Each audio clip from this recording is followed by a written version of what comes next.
So last week we focused on the building blocks of motivational interviewing, especially the OARS skills, asking open-ended questions, offering affirmations, practicing reflections, and tying it together with summaries. These skills aren't just techniques, they're ways of showing up that help us listen deeply and invite clients to explore their own stories. You'll be putting them into practice this week during your role play assignment, so keep them fresh in your mind. This week, we're going to be taking the conversation one step further. We'll look at engagement, what it means to begin building trust with someone who might not want to be in the room, who might not share your goals, or may have every reason to mistrust authority. To help us think about engagement in a broader way, we'll be pairing Miller and Rollnick's chapter on engaging with Szalavitz's chapter on harm reduction activism. The overlap between these two texts shows us that engagement is not only a counseling skill, but also a form of activism. At the heart of this week's work is a simple image.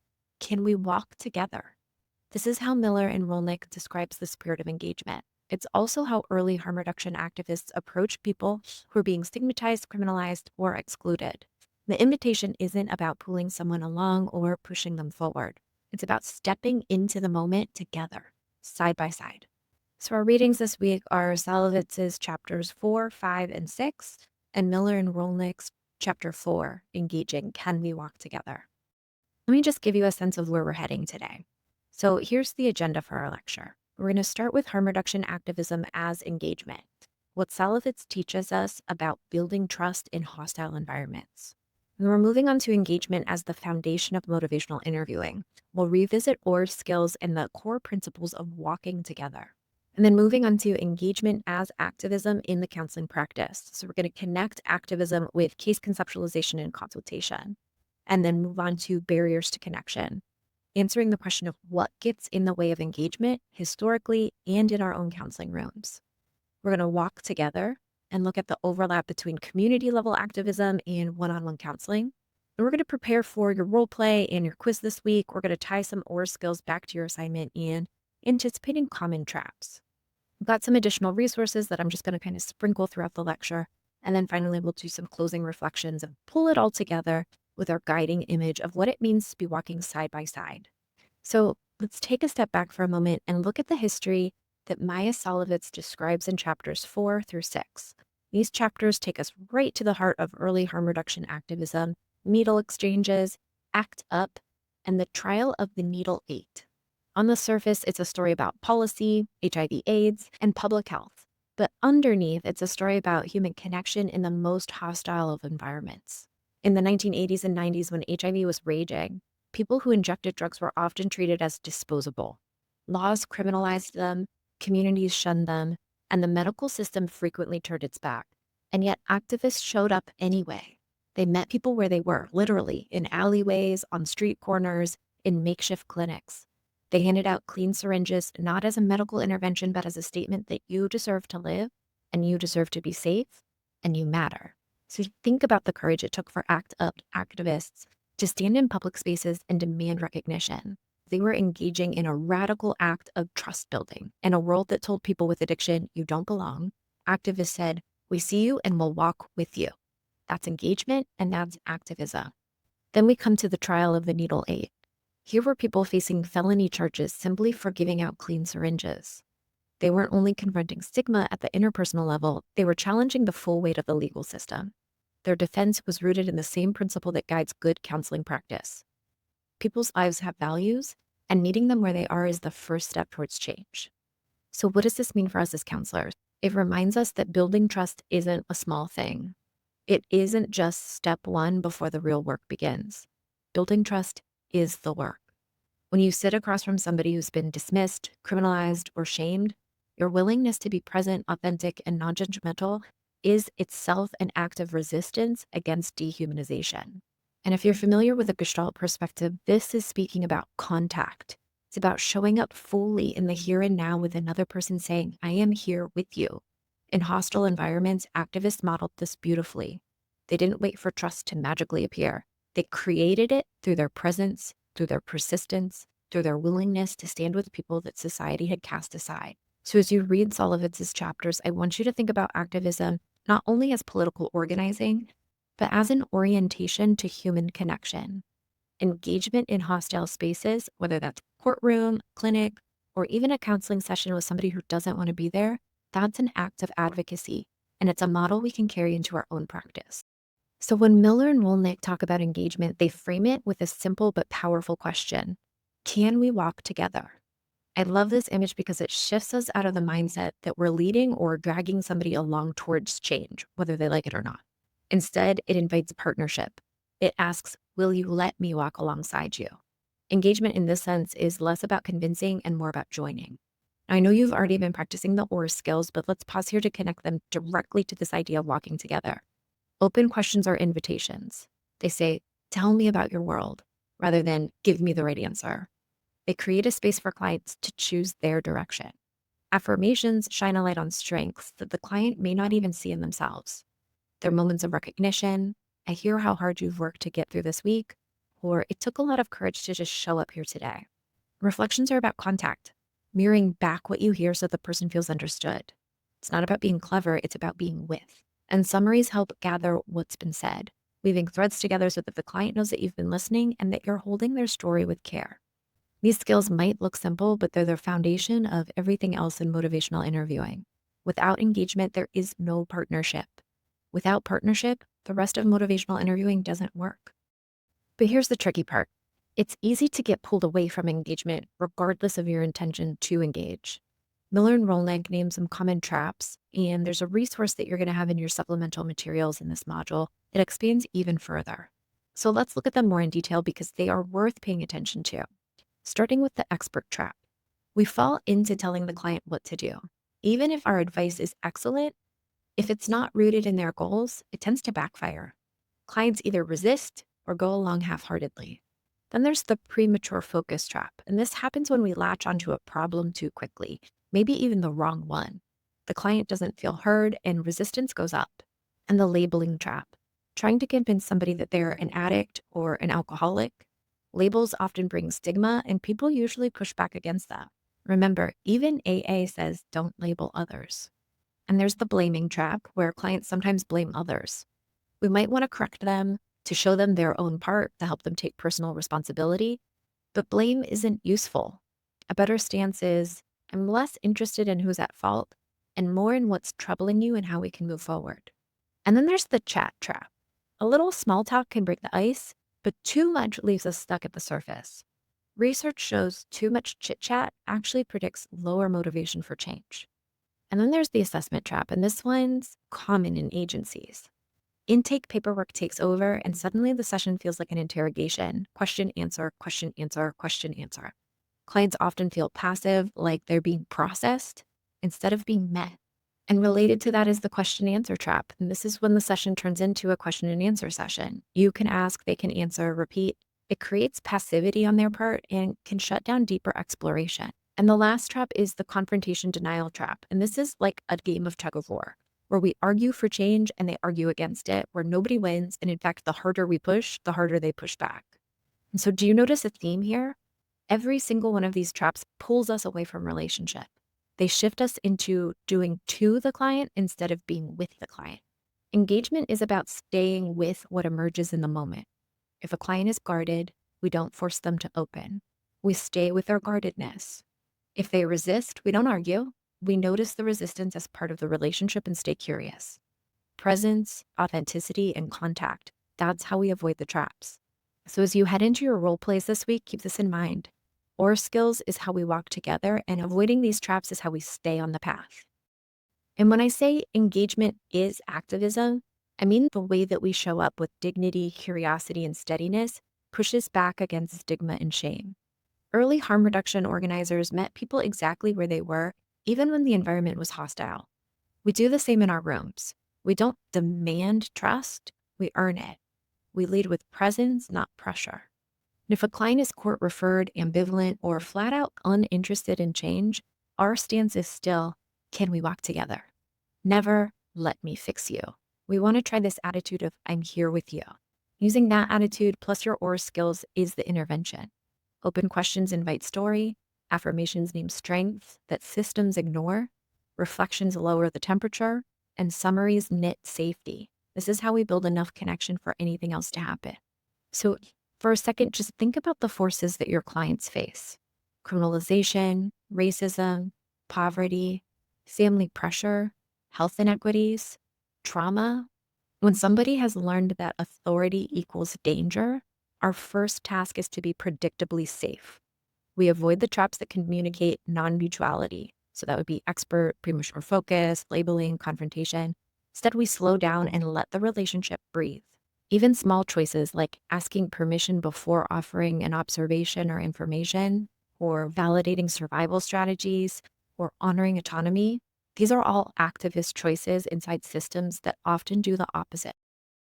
So, looking at case conceptualization, here's where activism lens meets disciplined clinical thinking. Just as organizers mapped power, laws, neighborhoods, police, hospitals, we build a case conceptualization that places the client in their whole context: personal history, culture, development, health, family, work, legal realities, community support, spirituality, and the meaning that they make of all of it.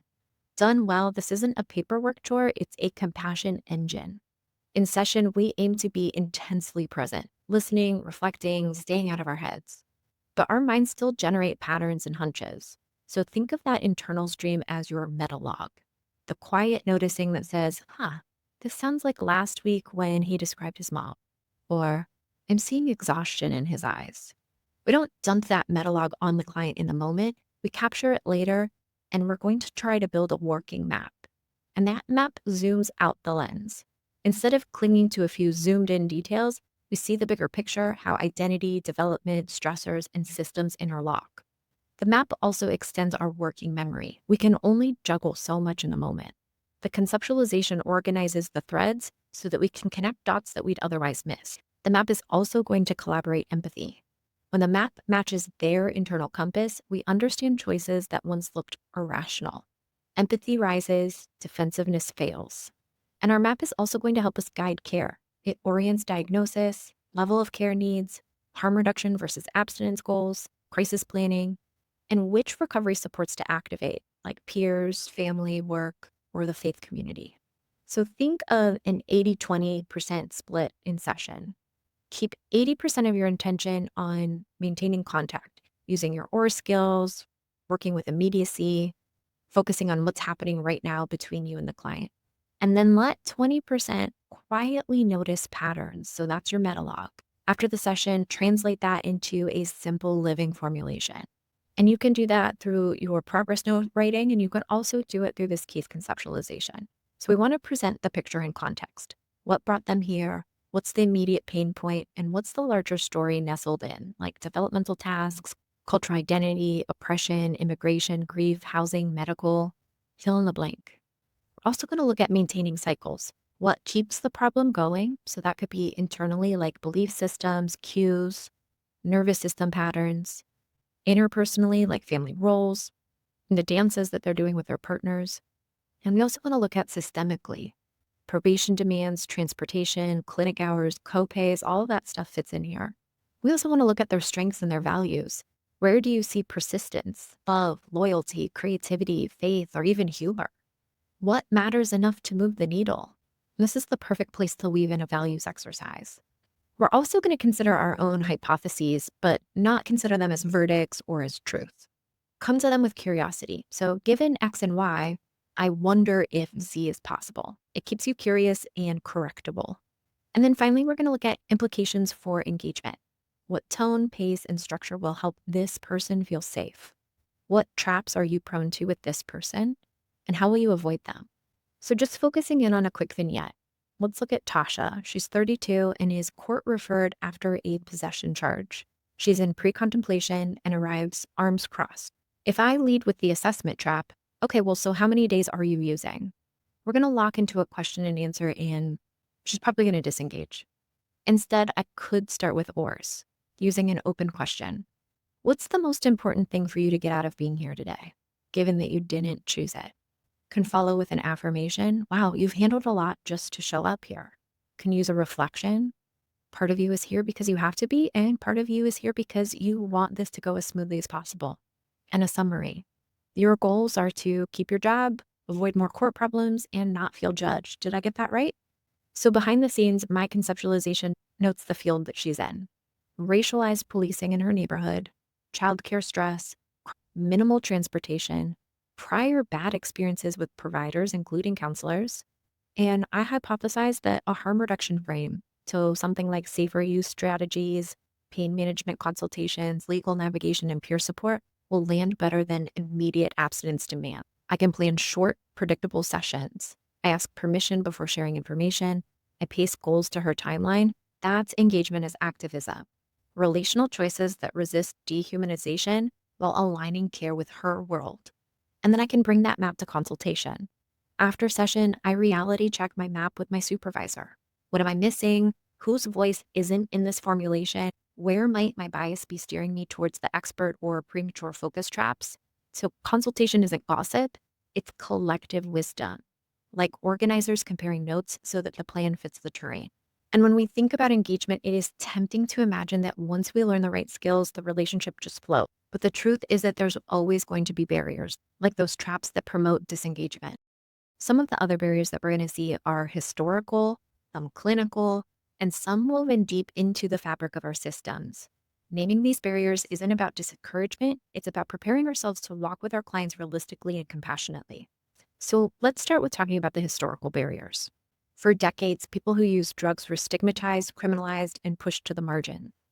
The harm reduction activists we read about in Szalavitz's chapters were trying to build trust in the middle of that storm. Imagine how hard it is to trust somebody in authority when every institution you've encountered, law enforcement, medical providers, even your own community, has treated you as disposable. That history doesn't just vanish when somebody walks into our office. It shows up in the room, their guardedness, in their silence, in their testing of us to see if we'll treat them the same way. And then looking at clinical barriers. Sometimes the client's ambivalent. They're not sure if they want to change or they're not ready to admit the cost of not changing. Other times they're here because of a judge, probation officer, or family member that told them that they had to be. That court mandate or family pressure can make us feel like we're pushing against a wall.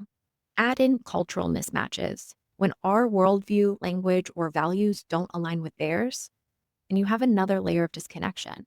And let's not forget mistrust of institutions.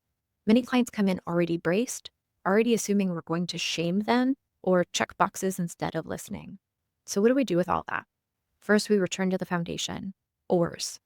Open questions to invite a story, affirmations to highlight survival of resilience, reflections to show that we're listening with care, not judgment, and summaries to stitch together their narrative so it feels held and understood. These skills are how we build safety moment by moment. Second, we practice cultural humility. That means staying curious about how identity, culture, development, and systemic oppression shape the client's experience. Instead of assuming we understand, we ask. Instead of dismissing mistrust, we validate it. We don't just treat the individual, we acknowledge the systems pressing in on them. And third, we use tools that bring the client's voice forward.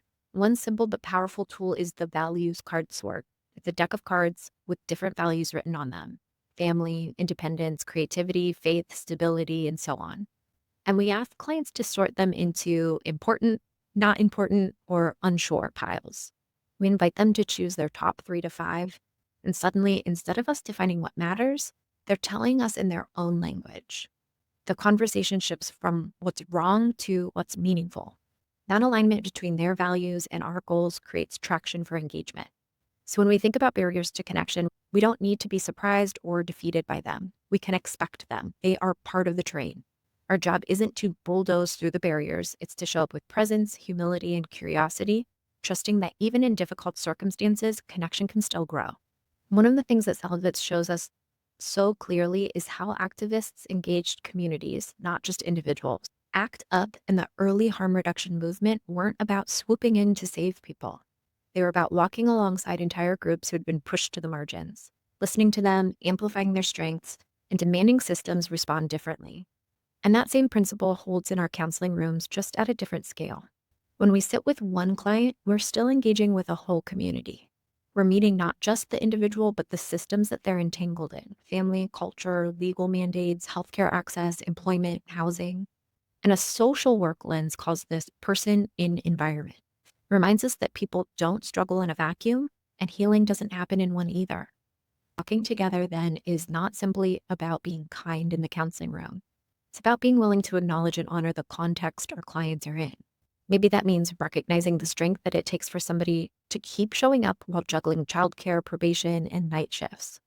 Maybe it means affirming survival strategies that others dismiss as noncompliance.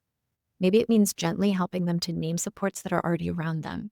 Peers, family members, cultural practices, faith traditions, it can all serve as anchors in recovery. Or a word that we used before is recovery capital. So notice the overlap. At the community level, activists build trust by amplifying the voices of people living with HIV and using drugs. At the individual level, we build trust by amplifying the client's own wisdom and values. Both are about shared goals, partnership, and empowerment. Both refuse to define people only by their problems. And walking together can mean being present and authentic in the here and now, not rushing ahead of the client, not pulling them behind us. From a social work stance, it means keeping the bigger picture in view, understanding that a person across from us is shaped by a larger system of power and support. When we hold these perspectives, we practice counseling not just as a helping profession, but as a form of quiet activism, one relationship at a time. One of the realities of counseling, and something that you're going to run into often, is that your goals for a client won't always match theirs. Maybe you see the risks of continued use and want abstinence for them, while they just want to cut back. Maybe you're thinking about relapse prevention, but they're focused on getting their kids back, or maybe just surviving the week. This mismatch isn't failure, it's the terrain. Here's where everything that we've been talking about, activism, engagement, OARS, case conceptualization, really comes together. Remember how harm reduction activists operated? They didn't wait until people were ready for abstinence. They started offering clean needles, HIV testing, or a safe space. Progress looked different depending on the person and the context. That same flexibility applies in our sessions. Motivational interviewing gives us a clear guidance here. Rather than pushing our own agenda, we stay aligned with the client's autonomy. We use OARS to listen, affirm, reflect, and summarize, even when we're holding a different version of where this could go. When we align with the client's values, we often discover areas of overlap.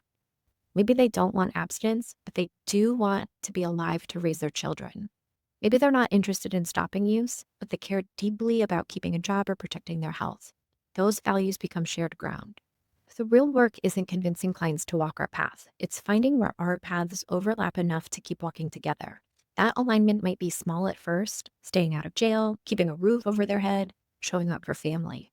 But if we stay authentic, respectful, and present, those small overlaps can expand into bigger shifts over time. And before we move on, I'd like you to try something. Think of a metaphor for the counseling process that fits for you. One of my favorites is the driving the bus metaphor. For me, I imagine the client in the driver's seat. I'm the passenger who's invited to ride along. I have a map and I can point out different routes, offer curiosity, and even warn about dangerous turns. But the client decides where we're going, how fast or how slow. Sometimes there's detours, stalls, stops. And if it looks like we're headed for a cliff, that's when I speak up a little bit more directly and help them to play the tape through. Other students that I've had have used metaphors like untangling a necklace together, or using a can opener to open a can of worms, sorting through the worms into neat piles, and finding a better container for them. So what's your metaphor? How would you describe the counseling process in an image or a story that feels right for you? Take a moment and just write that down, or maybe even share that in the discussion. It can help you really clarify how you see your role when paths don't match. So as we close today, I want to bring us back to the central thread that we've been following. Engagement is activism. Whether it's at the level of community organizing, like harm reduction activist Szalavitz described, or at the level of a single counseling relationship, the work is the same. We meet people where they are, we walk alongside them, we honor their dignity by listening with presence and authenticity. Think about what we've covered. Activists build trust in hostile environments. Core skills are our basic tools of engagement. There's traps that can pull us away. Case conceptualization is a map that extends our empathy. And values exploration is a way of aligning when paths don't match. All of these are strategies for engagement, but more than that, they are ways of saying to our clients, you matter and I'm here with you. Before we end, I want to circle back to some reflection prompts that I've woven into the lecture. If you've been jotting down notes or ideas along the way, wonderful. If not, this is a good moment to respond.